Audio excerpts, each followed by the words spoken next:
এদিকে আন্তর্জাতিক ক্ষমতা নিয়ে মাথা উঁচু করে দেশে ফিরছে সাবেক প্রধানমন্ত্রী শেখ হাসিনা। আর ঠিক সেই মুহূর্তে ডোনাল্ড ট্রাম্প ও নরেন্দ্র মোদীর কঠিন অ্যাকশন শুরু। 24 ঘন্টার মতো ক্ষমতা হস্তান্তর করতে হবে তারেক রহমানের, এমন খবর ঘিরে চলছে নতুন চাঞ্চল্যকর এক অবস্থা। চাঞ্চল্যকর এক তথ্য দেখবেন আজকের প্রতিবেদনে। সত্যি কি কঠিন বিপদে পড়ে যাচ্ছে তারেক রহমান, নাকি এর পিছনে রয়েছে কোনো রাজনৈতিক কৌশল? এদিকে শেখ হাসিনা দেশে ফেরাকে কেন্দ্র করে বিএনপি ও জামায়াতের নিয়ে রাজনৈতিক মাঠে চলছে তীব্র আলোচনা। চারিদিকে নানা আলোচনা, নানান গুঞ্জন। এর মধ্যে দেশের রাজনীতিতে সৃষ্টি হয়েছে ভয়ঙ্কর এক পরিস্থিতি। আসলে কি ঘটছে দেশের রাজনৈতিক অঙ্গনে? কোনটা সত্য, কোনটা মিথ্যা, কোনটা গুঞ্জন? বিস্তারিত জানতে পুরো প্রতিবেদনটি শেষ পর্যন্ত দেখতে থাকুন। রাজধানীর গুলিস্তানে এই মুহূর্তে আমরা দেখছি নিষিদ্ধ সংগঠন ছাত্রলীগের একটি বিক্ষোভ মিছিল।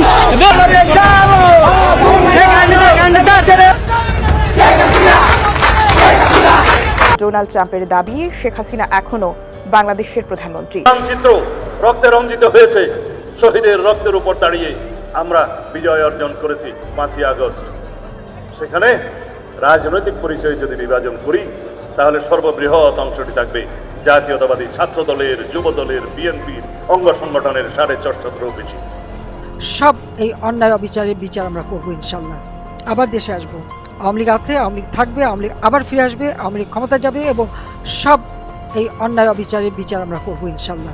10 দিন পরে শেখ হাসিনা ফিরে আসছে, লাইভে বক্তব্য দিচ্ছে। এই সেনাপ্রধান গ্রেফতার হয়ে গেছে, ইউনূস গ্রেফতার হয়ে গেছে, তারেক রহমান সেনাবাহিনীর কাছে অ্যারেস্ট। আমরা ধিক্কার জানাই, নিন্দা জানাই এই সরকারকে। স্বরাষ্ট্রমন্ত্রী পদত্যাগ করা উচিত। সাবস্ক্রাইব করে বেল আইকনটি অল করে দিবেন, তাহলে কথা লম্বা না করে শুনুন। ভিডিওটি শেষ পর্যন্ত দেখতে থাকুন। ভেরিফাইড ফেসবুক পেজ থেকে শেখ হাসিনার একটি বার্তা পোস্ট করা হয়। তবে পোস্টে শেখ হাসিনাকে বাংলাদেশের প্রধানমন্ত্রী হিসেবে উল্লেখ করা হয়েছে। এতে বলা হয়েছে, বাংলাদেশ আওয়ামী লীগের সভাপতি ও প্রধানমন্ত্রী শেখ হাসিনা ডোনাল্ড ট্রাম্পকে যুক্তরাষ্ট্রের 47তম প্রেসিডেন্ট নির্বাচিত হওয়ায় অভিনন্দন জানিয়েছেন। আসসালামু আলাইকুম। জানিয়ে দিব এই মাত্র পর সর্বশেষ গুরুত্বপূর্ণ আপডেট সংবাদ। দর্শক, এত সময় শুনছিলেন সংবাদ শিরোনাম, এবার থাকছে বিস্তারিত। তার আগে ছোট্টটা রিকোয়েস্ট করতে চাই, যারা এই ধরনের নিউজ লাভ দেখতে ভালোবাসেন, দেরি না করে চ্যানেল সাবস্ক্রাইব করে বেল আইকনটি অল করে দিবেন, তাহলে কথা লম্বা না করে চলুন। ভিডিওটি শেষ পর্যন্ত দেখতে থাকি। গ্রেফতার এবং হামলার শিকার হওয়ার ঝুঁকি থাকা সত্ত্বেও আওয়ামী লীগের নেতাকর্মীরা দেশে ফিরতে শুরু করেছেন। অনেকে দেশে ফেরার পরে গ্রেফতার হয়েছেন, অনেকে আবার দেশের ভেতরেই আত্মগোপনে আছেন। শেখ হাসিনার নির্দেশনার পর থেকে নেতাকর্মীদের দেশে ফিরে আসার ঢল নানা প্রশ্ন তৈরি করেছে। তবে কি নতুনভাবে সংগঠিত হয়ে আবার রাজনীতিতে সক্রিয় হবে আওয়ামী লীগ?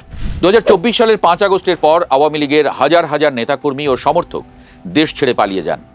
অধিকাংশেরই গন্তব্য ছিল প্রতিবেশী দেশ ভারত। এদের বেশিরভাগই কলকাতায় আশ্রয় নেন এবং এই শহরেই দীর্ঘদিন আত্মগোপনে আছেন বলে জানা গেছে। দলটির নেতারা গণমাধ্যমে জানান, কেন্দ্র থেকে তৃণমূল পর্যন্ত দলীয় কাঠামো পুরোপুরি ভেঙে পড়েছে, কারণ প্রায় 2000 দলীয় পদধারী নেতা বিভিন্ন দেশে পালিয়ে গেছেন। এর বাইরে আরও কয়েক হাজার নেতাকর্মী এলাকা ছেড়ে পালিয়ে আছেন।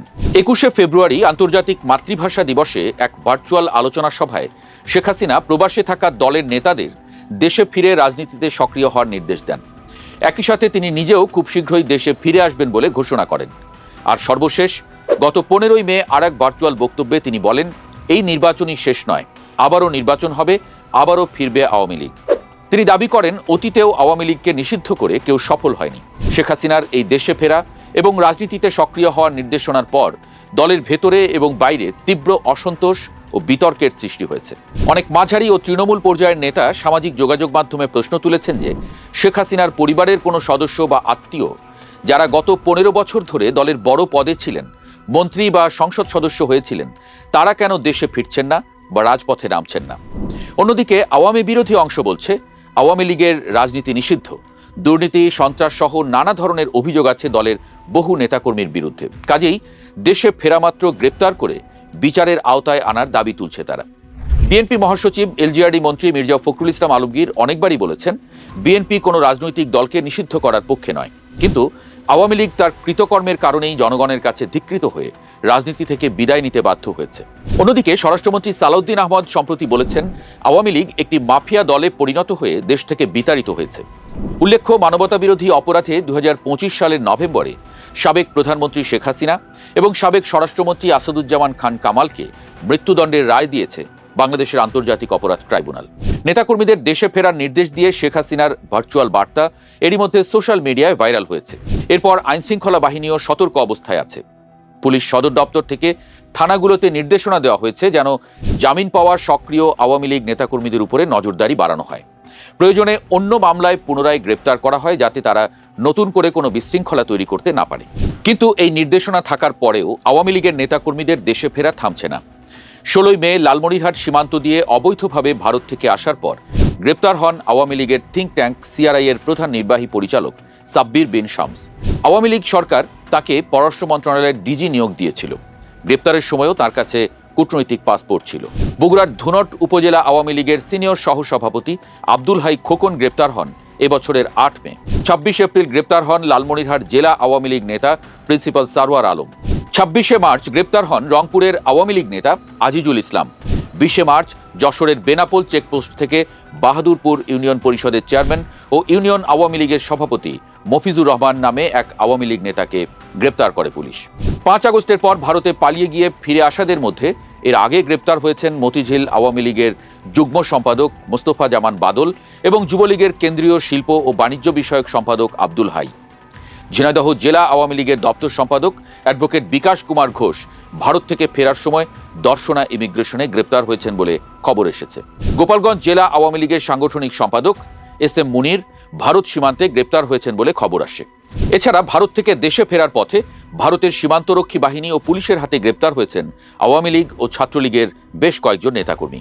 5 আগস্টের পর থেকে 2026 সালের 1 ফেব্রুয়ারি পর্যন্ত হত্যা ও নির্যাতনের অভিযোগে সারা দেশে প্রায় 2100টি মামলা হয়েছে। এসব মামলায় মোট আসামি প্রায় 1,25,000। তাদের বেশিরভাগের বিরুদ্ধেই হত্যার অভিযোগ আনা হয়েছে।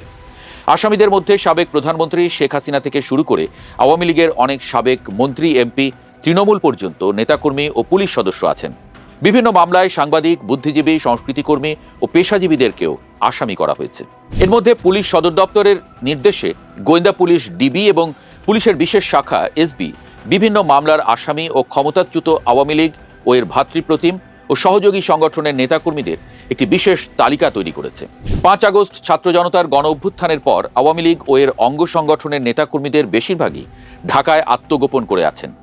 মাঝে মধ্যে এরা ঝটিকা মিছিল বের করেন এবং গোপন মিটিংয়ে অংশ নেন।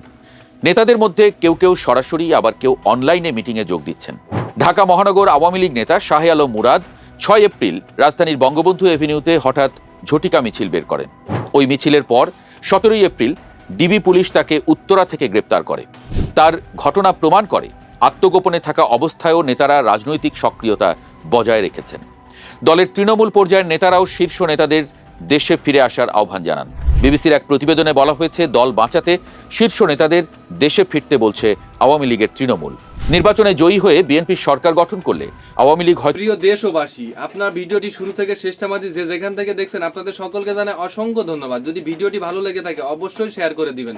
তাহলে সুস্থ থাকবেন, ভালো থাকবেন। দেখা হবে পরবর্তী কোন নিউজে। আসসালামু আলাইকুম।